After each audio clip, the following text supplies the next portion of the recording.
Hello welcome back to my channel hey Ammu 124.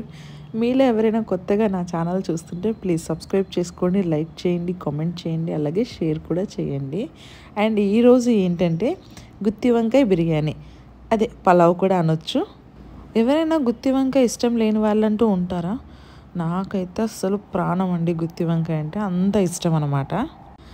ముందైతే నేను వంకాయల్ని కట్ చేసి పక్కన పెట్టుకున్నాను. అలాగే ఒక నిమ్మకాయ సైజ్ అంతా చింతపండు కూడా నానబెట్టేసుకున్నాను. ఇప్పుడు మసాలా ప్రిపేర్ చేసుకుంటున్నా. మసాలాకి కావాల్సిన ఐటమ్స్ ఏంటంటే 1 టేబుల్ స్పూన్ శనగపప్పు, 1 టేబుల్ స్పూన్ మినప్పప్పు, అలాగే కొంచెం దాల్చిన చెక్క, 2 యాలకులు, ఒక 5 లవంగాలు, అలాగే ఒక 1/2 టేబుల్ స్పూన్ మెంతులు, 1 టేబుల్ స్పూన్ జీలకర్ర, అలాగే ఒక 10 ఎండుమిర్చి, 1 టేబుల్ స్పూన్ ధనియాలు, అలాగే 1 టేబుల్ స్పూన్ నువ్వులు, 1 స్టార్ అనాస్, ఇవన్నీ కలిపి ఫ్రై చేసుకోవాలి. కొంచెం చల్లారించిన తర్వాత గ్రైండ్ చేసి పక్కన పెట్టుకోవాలి. ఆ తర్వాత వెజిటేబుల్స్ ఏంటంటే ఒక 2 టమాటా, ఒక 2 ఉల్లిపాయలు, ఒక 5 మిర్చి, అలాగే కొంచెం పుదీనా, ఒక చిన్న ముక్క అల్లం ముక్క కూడా కట్ చేసి పక్కన పెట్టుకోవాలి.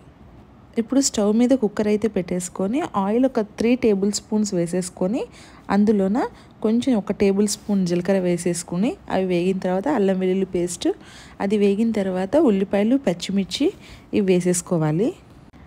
అలానే 1 స్పూన్ పసుపు, రుచికి సరిపడే సాల్ట్ కూడా వేసేసుకోవాలి.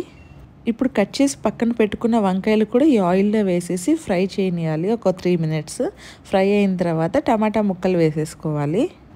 ఇందులోనే కరివేపాకు, అలాగే పుదీనా, కొత్తిమీర కూడా ఇందులోనే వేసేస్తే ఆ ఫ్లేవర్ మంచిగా వస్తుంది. ఇప్పుడు వంకాయలు కొంచెం ఫ్రై అయ్యాక ఈ ఏదైతే మనము మసాలా అయితే మిక్స్ చేసి పెట్టుకున్నామో అది ఇప్పుడు వేసేసుకోవాలండి.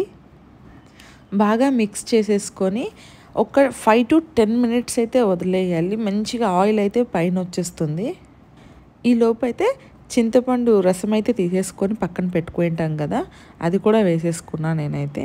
అది వేసుకున్న తర్వాత మళ్ళీ ఒక గ్లాస్ నిండా వాటర్ అయితే వేసాను. రైస్ ఒక గ్లాస్ అయితే 2 గ్లాసెస్ వాటర్. సో నేను చింతపండు రసం 1 గ్లాసు, నార్మల్ వాటర్ 1 గ్లాస్ వేసేసుకొని ఆ వాటర్ అయితే బాగా బాయిల్ అయిన తర్వాత రైస్ కూడా అందులో వేసేసి మళ్ళీ కొంచెం కొరియాండర్, అదే కొత్తిమీర వేసేసుకోవాలి. ఆ వంకాయలు ఏవైతే విడిపోకుండా బాగా కలిపేసి ఒక 3 విజిల్స్ అయితే రానిచ్చిన తర్వాత అలా దమ్ పెట్టేసిన తర్వాత మీకు గుత్తి వంకాయ పులావ్ అయితే రెడీ.